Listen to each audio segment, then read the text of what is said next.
Hello students, आइए आज सुनते हैं रसखान जी के सवैयों की व्याख्या भाग एक।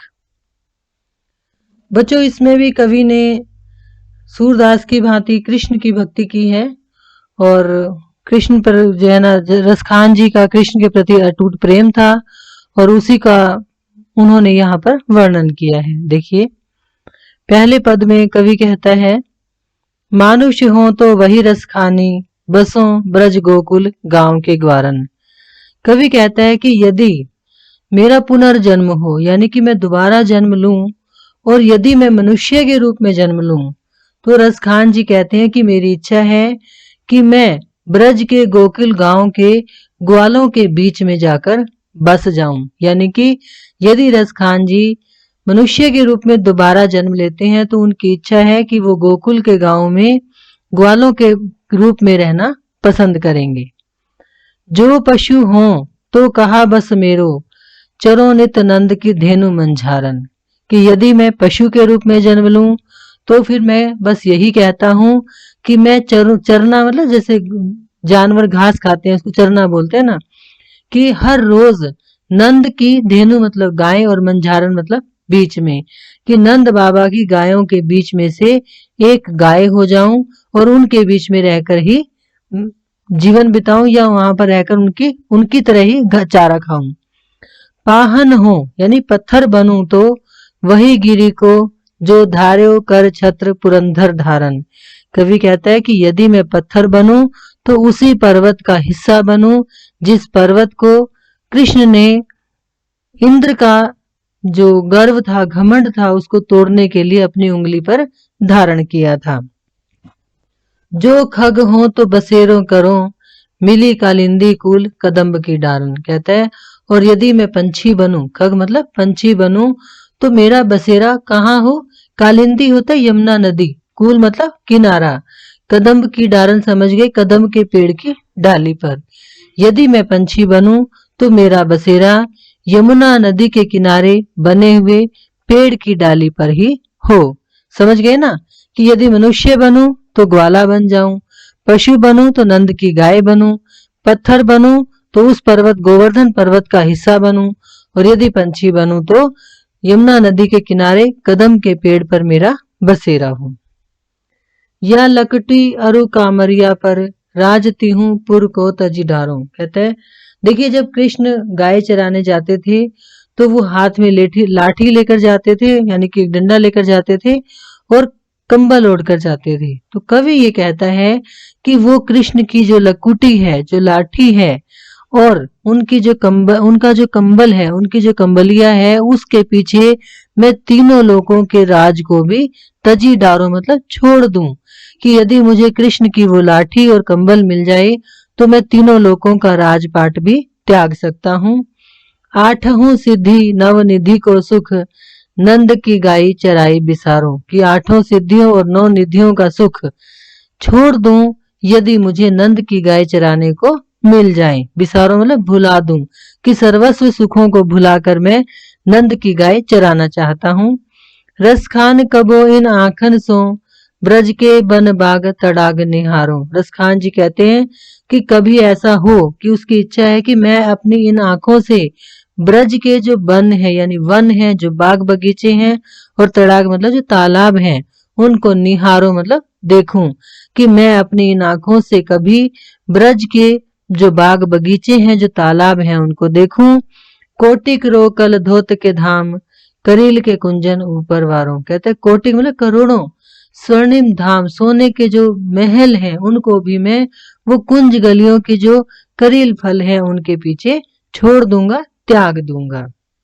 आगे देखिए, मोर पखा सिर ऊपर राखी हो, गुंज की माल गरे पहरोंगी। एक सखी दूसरी से कह रही है कि हे सखी, मैं अपने सिर पर मोर का मुकुट धारण कर लूंगी और गुंजा के फूलों की माला गले में भी पहन लूंगी। गरे मतलब गले में, पहिरोंगी मतलब पहन लूंगी। कि मैं मोर का पंख, जब कृष्ण मोर का पंख लगाते थे ना सिर पर, माथे पर, मुकुट पर, तो वो कह रही है कि मैं भी मोर का पंख धारण कर लूंगी, गुंजा के फूलों की माला गले में पहन लूंगी, ओढ़ पिताम्बर ले लकुटी बन गोधन ग्वारनी संग फिरूंगी। ओढ़ पिताम्बर कि पीताम्बर ओढ़ लूंगी, लय लकुटी कि लकुटिया लेकर, लाठी लेकर, वनों में गोधन मतलब गायों को, ग्वारन मतलब ग्वालों के साथ संग फिरूंगी, कि पीताम्बर ओढ़कर, हाथ में लाठी लेकर, ग्वालों के संग गायों को चराने के लिए वनों में घूम लूंगी। भाव तो वो ही मेरो रस खानी, सो तेरे कहे सब स्वांग करूंगी। कहते कि हे सखी, कि तुम्हारे कहने से मैं सारे स्वांग धारण कर लूंगी, और वो सब कुछ करूंगी जो मुझे अच्छा लगता है, यानी कि मैं कृष्ण का रूप धारण कर लूंगी। पर या मुरलीधर की अधरान धरी अधरान धरूंगी, लेकिन वो मुरली जो मुरलीधर हमेशा अपने अधरों पर, अपने होठों पर धारण करते थे, उस मुरली को मैं अपने होठों पर कभी धारण नहीं करूंगी। यानी कि उस मुरली के प्रति जो उनकी ईर्ष्या की भावना है, वो यहाँ पर भी गोपियों की भावना दिखाई दे रही है। कि कृष्ण का रूप बनाने को कहती है एक सखी दूसरी से, तो वो कहती है कि मैं मोर का पंख भी लगा लूंगी, फूलों की माला भी पहन लूंगी, पीताम्बर ओढ़कर ग्वालों के साथ वन में गाय चराने को भी चली जाऊंगी। तेरे कहने से मैं वो सारी चीजें करूंगी जो अच्छी लगती हैं तुझे, लेकिन मैं कृष्ण की वो मुरली अपने होठों पर धारण नहीं करूंगी।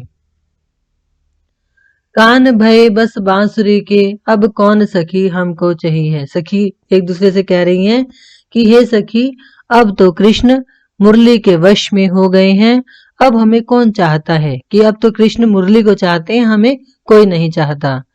निस द्योस यानी कि रात और दिन, द्योस मतलब दिवस, रह संग साथ लगी, कि रात और दिन ये मुरली कृष्ण के साथ लगी रहती है। यह सोतिन तापन क्यों सही है, और ये जो सोतन के रूप में जो दुख हमें देती है, इसको हम सहन क्यों करें।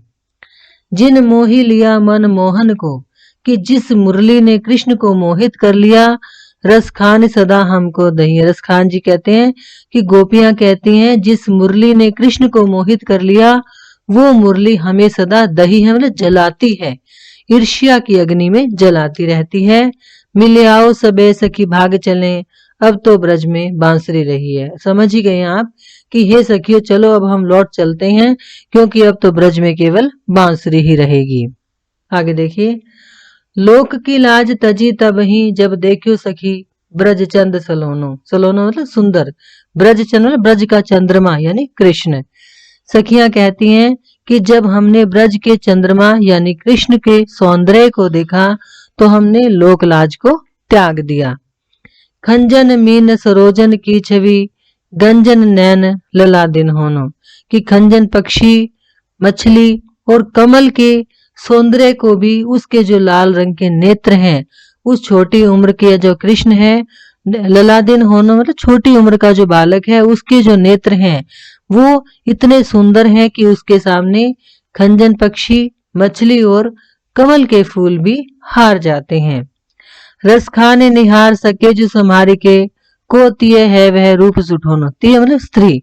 रस खान जी कहते हैं कि उस सुंदर रूप को देखकर अपने आप को संभाल सके ऐसी कौन स्त्री है, अर्थात कोई नहीं है।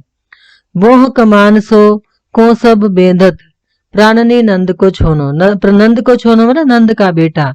कि नंद का बेटा अपनी बोहों की कमान से सबके हृदय को बेध देता है। यानी कि जो स्त्री कृष्ण को एक बार देख लेती है, तो फिर वो कृष्ण के वश में ही हो जाती है।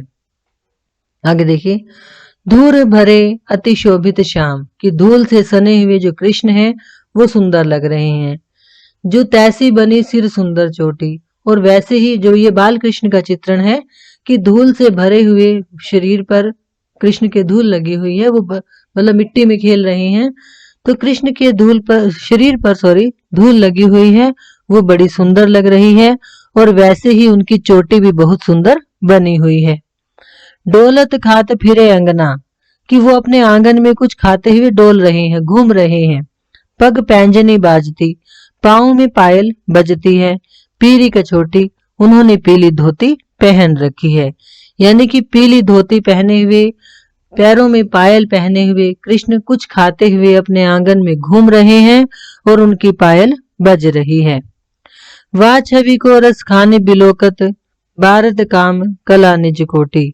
और उस छवि को जब रसखान जी देखते हैं तो वो कहते हैं कि मैं करोड़ों कामदेव की कलाओं को भी उस पर वार देता हूँ, यानी न्यौछावर कर देता हूँ।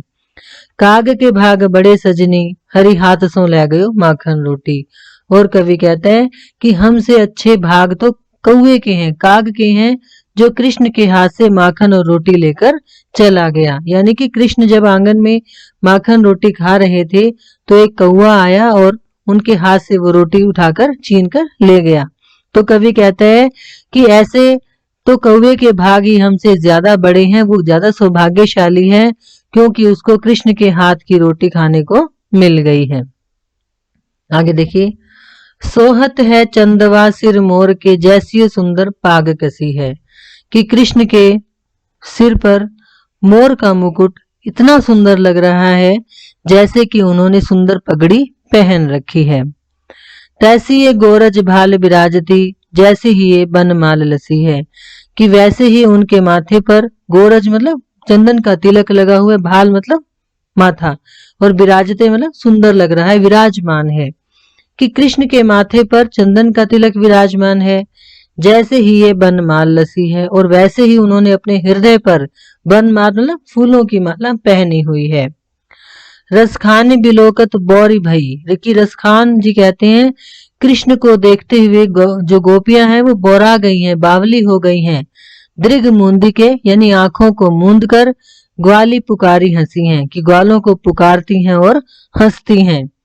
खोली रे घूंघट खोलो कहा, वह मूरत नयनन बांझ बसी है। कहती है कि एक सखी कहती है घूंघट खोल, तो दूसरी कहती है मैं कैसे खोलूं, मेरे नैनों में तो कृष्ण की मूरत बसी हुई है, इसलिए मैं वो नेत्रों का जो घूंघट है, यानी कि जो उसने पलकें बंद की हुई हैं, आंखें बंद की हुई हैं, उस घूंघट को, उस पर्दे को, यानी जो पलकें उसने बंद कर रखी हैं, उनको वो खोलना नहीं चाहती। Thank you.